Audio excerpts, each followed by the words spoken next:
Hello, it's Dory with Indie Life Adventures, and I'm joined by Nick, and it is the end of day 7. However, we're going to talk about day 5 because it's been that long since we gave a recap. Hopefully you can see the view. We're now in Osaka, but we're going to rewind back to day 5 and give a quick summary.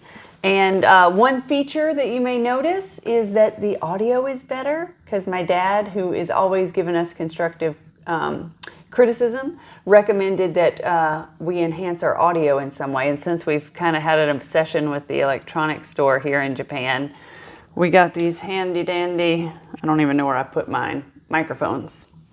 So hopefully the audio is coming through loud and clear. And if it's not, then... Dad will let us know. Yeah. All right, so day 5. I had to make a cheat sheet so that I'd know what we did on each day. And we're going to try to keep this one a little bit shorter. We've been getting longer and longer. But we woke up on day 5 in the Hotel Sun Route Plaza, which was the video where we were in our bathrobes in that what we thought was a little room until we got to the next place. But yeah, so the first thing we did when we got up is we decided to go to the Metropolitan Building. We had breakfast. Oh, yes, the breakfast. Let's talk about breakfast. Oh, yeah. So... the buffet breakfast. The buffet breakfast, yes. Yes. Yeah, that was, man, it was something, right? Yes. Well, the challenge was we were spoiled by the Ginza Hotel that had the buffet breakfast, which was quite expensive but was phenomenal. And so... Comparatively, though, it wasn't that much more expensive. True. It was like half. Well, what did we pay for? How many yen? It was like 3,500 yen, right? At the Hotel Ginza? 5,500 each. No, because it wasn't 5,500 each because we bought it the night ahead of time and they gave us a discount and it was like, I thought it was like 3,000, right? I thought it was originally 6,000 with the discount. Oh, maybe you're right. Maybe you're right. Okay, 5,500. So anyway, the other one at Hotel Sun Route was 5,500 for the both of us. Yes, that's right. Half price. Half price. Yes. But it was the buffet provided by the hotel. And so... Yes, it was. So, yeah. Yeah, so... now, I must say that the hotel itself is, it's got a very nice lobby and... efficient check-in. It's efficient check-in. It's all done by computer. There's people there that are basically walking you through it should they kind of notice that you're having any issues, but other than that it's not too bad. Like she said, efficient. They get you checked in and you're ready to go. But due to the efficiency, I think there's some parts that are missed, like when you walk over to get all your amenities that are just set out in baskets. Then you start to realize, like, all right, maybe we'll see. Because they have, the soaps and the shampoos and the toothbrushes and... The instant coffee. And the hot tea. Well, it's not hot tea at this point in time. Well, the tea bags. The tea bags. The bath sponges. All these things are actually pretty handy, but... Yeah, it was like a self-service kiosk right there Right. at the elevator bank. And so you notice all that when you walk in, and you're like, well, okay. So you go up to your room, and the hallways are generally, they're clean, and they look nice, and they're well decorated, right? Everything looks good, and then you get to your room, and it's just a little small. Yeah. But besides that, the beds are hard. Yes. And, to boot, that they have really uncomfortable pillows. Yes. But you do get a But that seems to be a theme. Oh, yeah. It not just... We'll see how tonight goes. We'll see how tonight in goes. Osaka, but no. The breakfast was something. I think we should just went out for breakfast. How about that? For the price that we paid, it was not worth it. Because we could eat just as good for half the price. Well, and I think somewhere part else. of the challenge was there was a lot of perhaps more traditional Japanese food that, like for instance, I was ready to experiment and try all of the things, especially since we were there already. I like to try to get my money's worth. And so there was each little station, I wasn't exactly sure what to do, but it was as if they had a sectioned off area. And so I had made, I don't even remember what this part of the dish was, but I'm putting all the toppings on and just sprinkling everything in. And once I got back to the table and started to eat it, I realized that one of the things I had sprinkled in was like dry little tiny fish. And so I'm looking at my plate and it's got these little tiny fish with like their eyeballs looking at me. And I thought it was so funny because also in that same dish was big chunks of salmon. And in my brain, I'm used to eating big chunks of salmon, so that didn't raise any alarm. But seeing little baby tiny minnows was like, oh, that's weird. I ate them all and they tasted just fine. But it gave me a moment of pause. But Nick, on the other hand, didn't really like trying all the things. I mean, I don't know. Did you try some of them? Are you really stuck to the... I did try some of them. Yeah, you did eat the minnow. I did. I ate the minnow. Before you ate the minnow, you're like, I'm not going to I was like, oh my gosh, because I didn't realize that's what I'd sprinkled on there. Yeah, and they were fine. It's like baby shrimp. You ever get baby shrimp? Little baby shrimp? Yeah. That's what it was like. Yeah. But anyway, don't tell people that I don't eat or wanted to try stuff. That's not the case.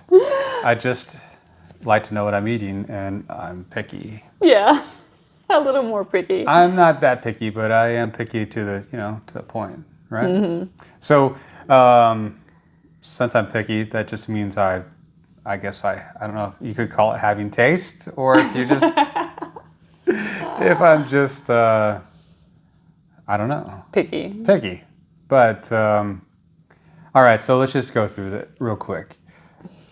They had some traditional breakfast stuff for Japan. They had some traditional Western breakfast things. Mm-hmm. Everything from croissants to some French toast to eggs. Did they have sausage?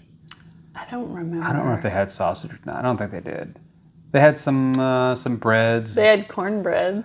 Oh, they had cornbread, and we'll talk about that. I thought they had some yogurt and some fruits. Yeah. And then they had some traditional stuff. So that was like noodles and some soups and things like that, right? Mm-hmm. They also had some Japanese like omelets. Yeah. And there were some potatoes. They had little potato, fried baby potatoes, stuff like that. But anyway, the whole point is that they had the look down.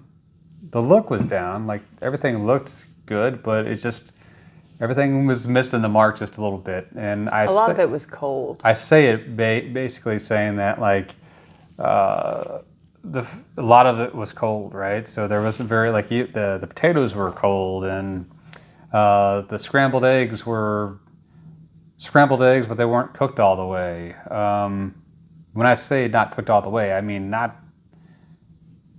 like half cooked. Half cooked scrambled eggs. Man. What else? It was just, and mostly cold. Yeah.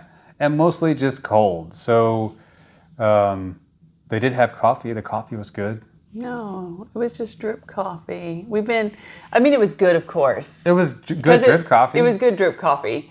But I would have been so spoiled with the lattes and with the Nespressos. Right. Well, okay, and let's, and honestly... Man, don't we sound awful? No, we don't sound awful. We do sound awful. Here we're having this amazing vacation and all we're doing is complaining about the breakfast. No, I'm just being truthful about this breakfast. Totally disappointed. And not to mention, was I disappointed in the breakfast itself, but just as we're like, we're waiting in line, Dory's going to grab some coffee, and there's this person just hacking something up in front of us. And I'm like, ooh, maybe we don't go up right now. Yeah. And I'm thinking, they're touching that coffee handle. And all then, the same utensils. Yeah. And then not to mention like the eggs, like the scrambled eggs. When I went to get scrambled eggs, it looks like someone had dropped the whole spoon into the scrambled eggs. So you could like everybody's touching these scrambled eggs and their hands are in the scrambled eggs. And I saw what these people's hands were. Like there's one person with their hands down their pants. I don't know what, like on their butt. I guess that's just how they normally walk around. I'm not sure. Point is that we were in a varied group of people and amongst what you get when you're in a group of people, right? But I was not at all appetized by it. Well, when you put it like that. So there. Tell us how you really feel. I did. I just put it out there. Anyway. We're moving on, right? Yes. That was breakfast. How about that? That was breakfast. And then from there, we went to, oh gosh, what did we do? Oh, the Tokyo National Museum. And it was a gorgeous day. So it was absolutely a beautiful day because part of me felt bad going indoors into a museum whenever the outdoors was so beautiful. Because we went back, we took the train to Ueno Station and went through that whole same park we had been through before. But this time we went ahead into the museum and got to see real samurai stuff, way better than what we paid for at the Samurai Ninja Museum. So yeah, the Tokyo National Museum was really good. There were several buildings and we didn't stay very long. I mean, we maybe gave it an hour and a half, 2 at the most. Yeah, I think 2 hours. And we stuck to the Japanese museum because they had an Asian art museum and then a couple other buildings. Yeah, I think there was even an exhibit for like the Japanese like racing association for like horse racing. Yeah. Yes. And I was most awestruck by how old some of the items were. Oh, yeah. Like that, I mean, at first I was just mesmerized because they had a pottery section and there was this perfect, beautiful pot that was 1,000 years old. Like for it to have survived, it was like a pitcher with a handle and a spout. And for that to have survived for 1,000 years was just shocking to me. And then there ended up being other pieces, not pottery, but other different items, which I'm trying to even remember how old they were. Well, they were somewhere I think as old as 4,000 years. Yeah, BC. like BC. Yeah. And it was just like my brain. Do you remember that? Like it looked like a chalice of some sort, but it was like an old cup-looking thing. Remember that? I don't know if I remember. You took a picture of it. Yeah. Anyway, I think that was several thousand years old it's too. just, but it was just amazing. Yeah. Yeah. There was some interactive stuff there that you could do, which is kind of fun. I don't know where we put it, but you got to make a little stamp postcard. Mm-hmm. So they had a little postcard that you could make, and you just did the layers of stamps along like I don't know, like 5 different steps, and it created like a pretty famous painting of a samurai, I think it was. Yeah. And so that was kind of cool. Yeah. So we made a couple of those. We saw a bunch of different artwork, a bunch of old stuff, samurai armor, and swords that were, actual historical pieces of pieces of Japanese history. It was so inexpensive to go to the museum, and it makes me just feel like such a fool to have bought a ticket to that goofy samurai ninja tourist trap. I haven't done my Google review yet. Oh my goodness. But yeah. But it's probably better that way. The more time that goes on, the less likely I'm going to be super critical. So. And that's how it is too. Like, I haven't done the Uber review yet for when you got on the way out here, like leaving our house to go to the airport to come to Japan.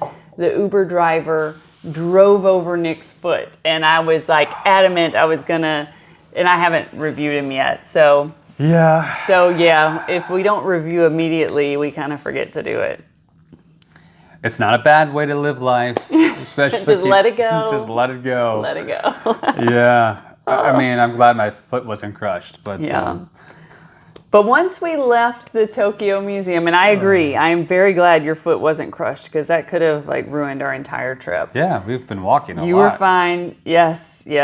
So, but once we left the Tokyo National Museum, we went back to the Ueno Market because we had been rushed before. And so this time we took our time, went and looked at all the different booths and found an interesting place for lunch, which ended up being well, they had a lot on their menu, but I was noticing what everybody else had, and everybody was eating tempura. So we did the same. We ordered the tempura. And so, you don't know exactly how they serve it when you do your order. So that's a little tough. Mm-hmm.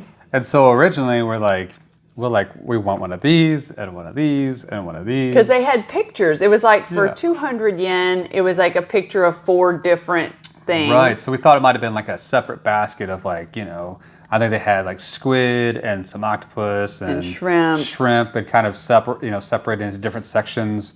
And so I was like, oh, okay. So each little section might have been its own little basket, but it wasn't. It was actually pieces, individual pieces. And so we ordered like 3 pieces, and they're like, this is going to take a while. We're like, okay, that's fine. No big deal. And we get 3 pieces back, and I think one of them was like, is it asparagus? Garlic scape. Oh, yeah, garlic scape. Yeah, it was like scape. for 100 yen, I pointed to the garlic scape picture. So we ended up with like 1 garlic scape, 1 mushroom, 1 shrimp, 1 calamari. And then, because we didn't realize the quantity of what came with each one. And so afterwards, we're like, okay, we're going to take 5 shrimp and 5 calamari.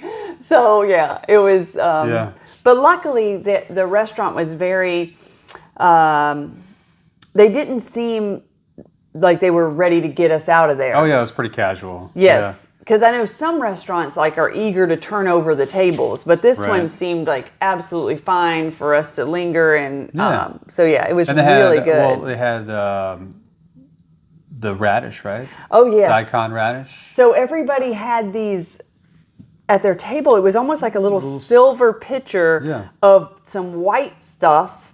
It almost looked like mashed potatoes in a way.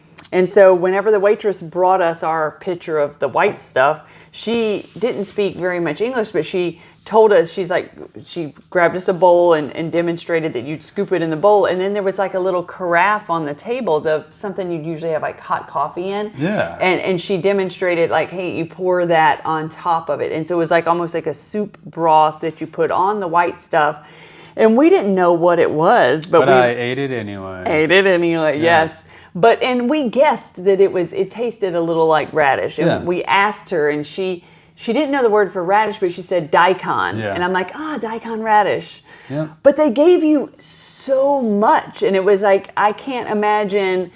At first I thought that was like our whole serving, but Nick figures maybe they just move the pitcher around to tables as people arrive. Because it's so much. You have a little spoon to scoop out of it. I think it's just... like a community radish almost like bowl. a condiment, that is common to each table when someone sits down and orders something. So, but the food was excellent, especially while you're waiting, because you can just dig into that daikon radish while you're waiting for your tempura or whatever you ordered. They also had sushi and sashimi, right? So, Yep. And I had a little salad, and I ordered plum wine and had it on the rocks, which was that the place where I had... No, that was a different restaurant. No, sorry, never mind. That's all right, yeah. But yeah. And you said, it's super sweet, right? Oh yeah, their plum wine was quite sweet. Yeah. But it was very good. So, and it was kind of interesting sitting out our window. We had baskets right there between the edge of the table and the window. Because they sat us on, was it the second level? Yeah, the second floor. I couldn't remember if it was the second or the third. But between the bar and the window were they look like dollar store shopping baskets. Yeah. And I was like, what are these baskets for? Like, part of me thought you notice, though, in several places we've gone, they give baskets, or there's baskets set out. Even the the Krispy Kreme, right? Yes, Had the little Krispy baskets. Kreme had little baskets, Yeah, like in a Shibuya. round. Shibuya. And what they're for is for people to put their bags, whether it's your purse or your shopping bags, but instead of putting them directly on the ground, you put them in the basket. And so Nick was the one who noticed. He looked around and saw that one of the girls had her purse in the basket. And here I was with my backpack just sitting on the ground. So I was like, oh, okay, I'll put my backpack in the basket. And other places, you notice that there's actually a little spot underneath the stools. Yes, yeah, it was when you're sitting in the stool, it's almost like a little metal rack that spins around and you can set your bag up off the ground in the rack behind your stool. You should add that to your list of efficiencies. I should. I've started a list of efficiencies that I've observed here in Japan because they do have quite a bit. Yeah.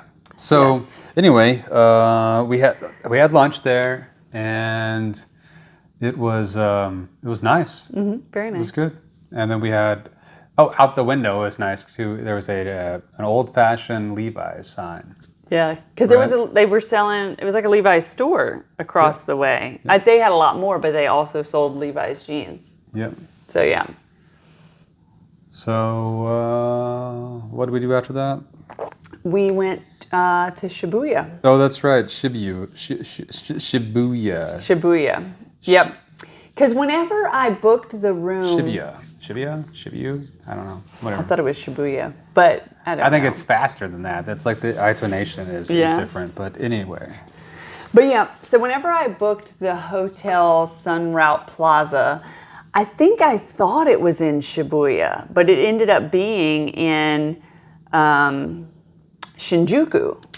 Which is because I think Shibuya may be like the prefecture, and then Shinjuku was the ward. I'm not even sure, but maybe vice versa. Yeah, but they ended up only being like a metro stop apart. Yeah, and so in between there was the big park, the Meiji Shrine, and you could see that. Okay, but anyway. But I really wanted to go to Shibuya to do the Shibuya crossing, which is the busiest intersection in the world. And it is. And it is. And it was crazy. We got off the metro and we're the subway. As you exit the subway, you are smack dab at Shibuya Crossing. And I completely dorked it up. Like, I went across all the crosses. Like, I was so excited. I was like, we waited and crossed one. And it's almost as big as, not a pentagon. I guess it is. It seems huge, but I don't know if it's not just a perfect square. It's like a diamond. It's really large, but yeah, we went and made a whole complete circle. I felt like we've talked about this before about other crosswalks where they're just like clashing into each other. It's like I felt like we were in Braveheart, you know.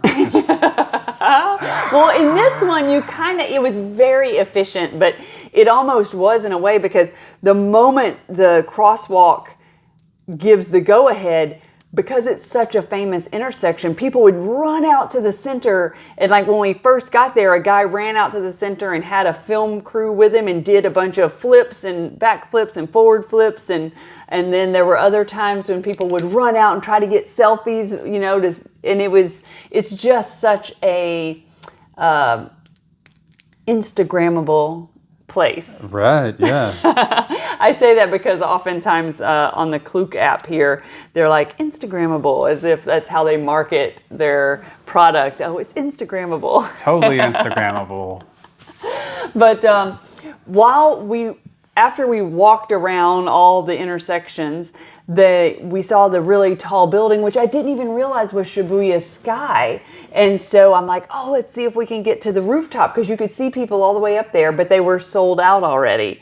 And I had remembered hearing on a podcast that you could get up high and see the crossing for the simple price of a cocktail, because there's so many bars. And so we saw another place, and we're like, well, let's go see if we can get up high. And so we walked up. We didn't make it all the way to the rooftop, but we got to a bar that had just a full wall of windows where we could just watch the crossing from the air. So it was like watching ants just. Yeah, I did. I think I mentioned that during one of our videos. I don't know if Yeah. that's the one that got loaded, but No. yeah, But it was something. It was like ants. It's just like watching ants. Now, when you're down there below, it felt You're like just in the mix. yeah, you're in the mix. Like you're Mel Gibson and Braveheart.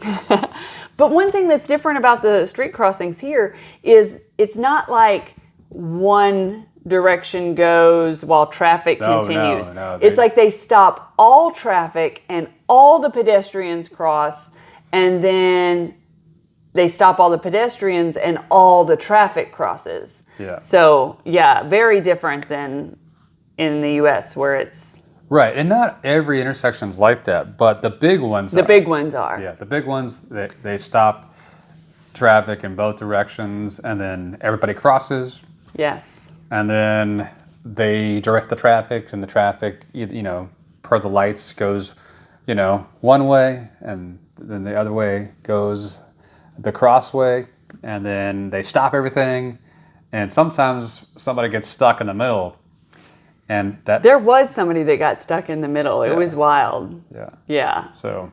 But, oh goodness. Oh, one other thing about the crosswalks everywhere is instead of like the obnoxious noise in America where it'll be like, walk, walk, or even at the intersection where I go to work and it's like they say, I don't even know, but I'm trying to remember it, South George Mason crossing, South or something. Anyway, instead of having like a voice say words, when it's time to cross, it's like a little bird chirping. It's like chirp, chirp, chirp. And I do wonder if there's actually a bird that makes that chirping noise, but it's kind of pleasant. It's not... all birds chirp, right? Well, I meant that exact tone. But it is. It's just another testament to it seems like they're very mindful of noise pollution here. And so they use a more natural sound to Not indicate... somebody screaming, walk. Walk, walk, don't walk, don't walk. But no. Yes, yeah. Yeah, I really do think they make a conscious effort to eliminate the obnoxious sounds. Yeah, yeah. Yeah. And that's one of the things I've noticed too, is you can never hear the sounds coming from cars, like with loud music. Like you don't know what they're listening to on the radio. And you never hear anything coming from people's earbuds, whether you're on the subway or on the sidewalk. Nobody plays things loud enough for others to hear it. It's as if they're mindful to keep the peace. Yeah. But yeah.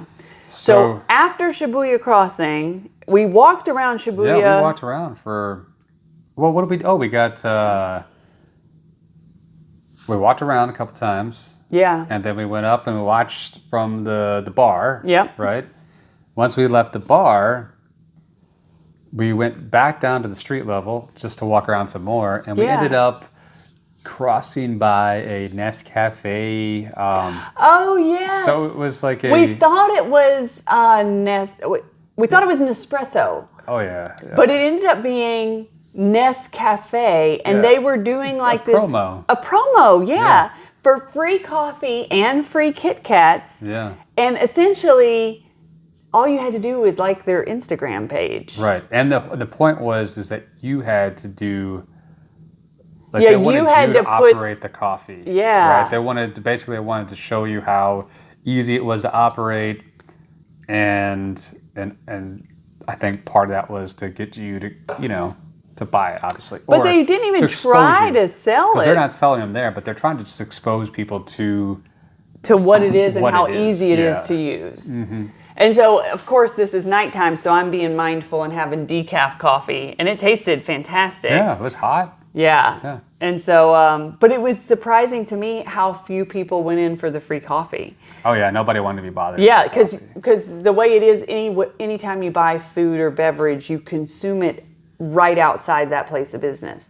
So because you don't walk around and eat or drink, and you don't walk around and talk on your phone. Like that's you don't walk and smoke. You don't walk and smoke. And so if you buy anything from 7-Eleven, you stand right outside the 7-Eleven and you consume it. And so the same way with this coffee, so once we had the coffee and the Kit Kat, you stood right outside the door and consumed it. And so it gave you time as we were waiting for our coffee to cool down just to observe how many people were partaking of the free Nespresso, and hardly any. Not many people, I guess they had places to go and things to do, but not many people were interested in having free coffee. Right.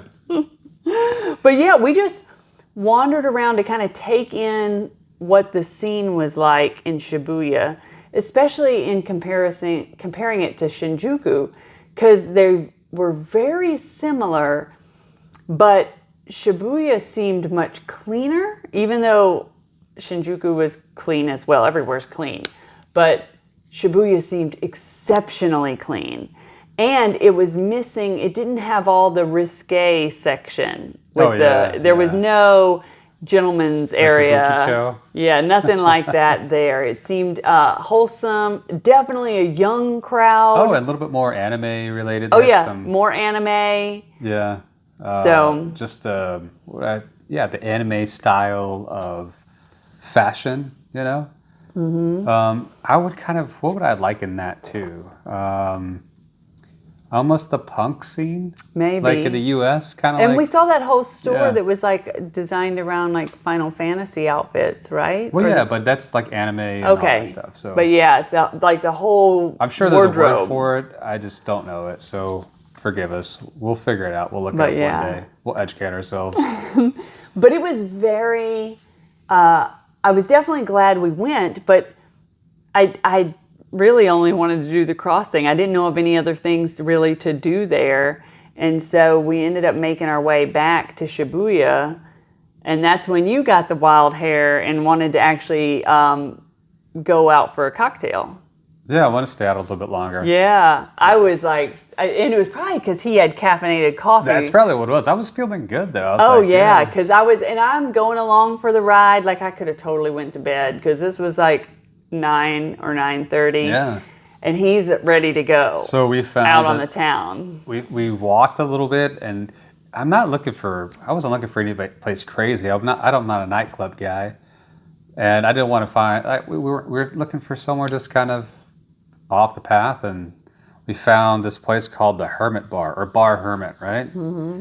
And which I don't know how off the path it was. No, but it's kind of like tucked in. You had to climb a couple stairs. Yeah, we ended up going all the way to the 3rd floor. Yeah.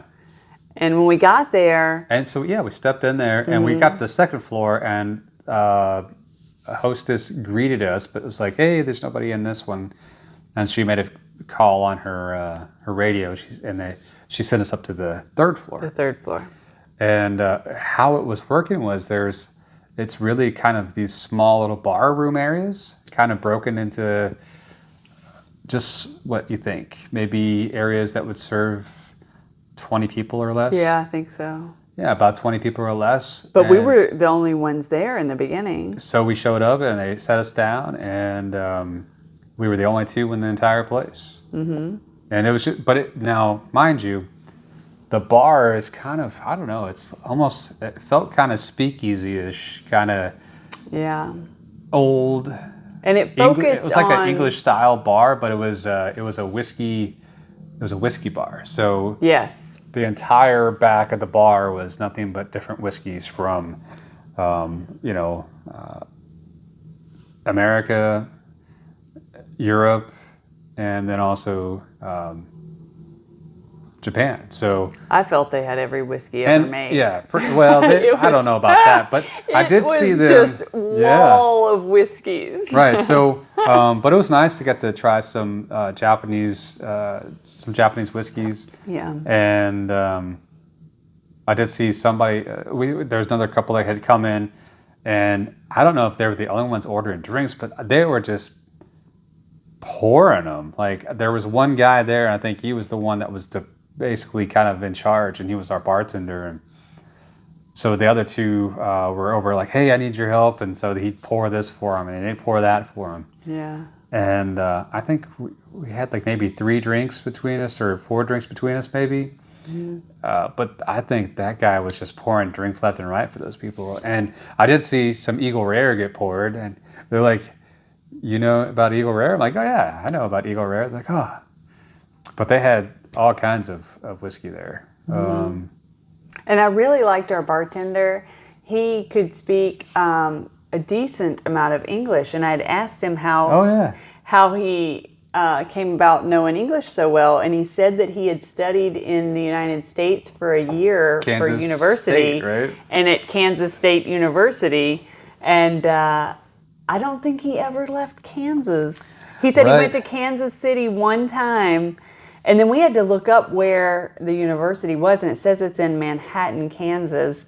I don't even know where that's at, but I That's felt not so very bad big. if he spent a whole year in the United States. And then we thought maybe he thought he was going to Manhattan. How disappointing New York. would that be to look up like, oh, I'm going to Manhattan, and then it's Manhattan, Kansas.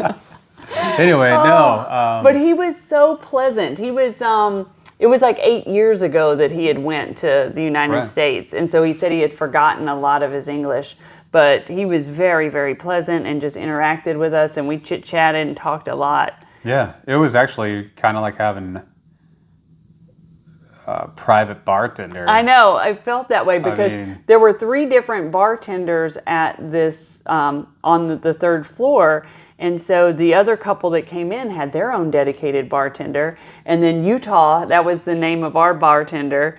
He was like ours. And then there was like one guy that kind of floated around. And so it really was. It was like he was our own private bartender. And it was super pleasant to just talk to him. And Yeah.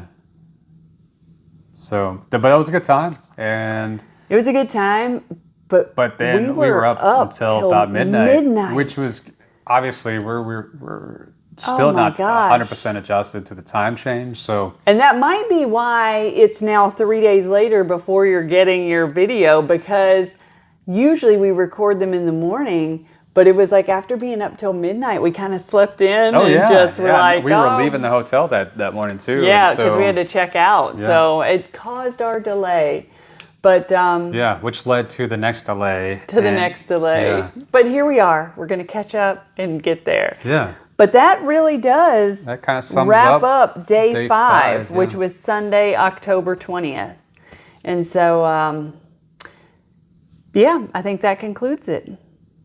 All right. All right. Well, thank you so much for tuning in, and stay tuned for episode covering day 6. We'll be recording that in the next few minutes.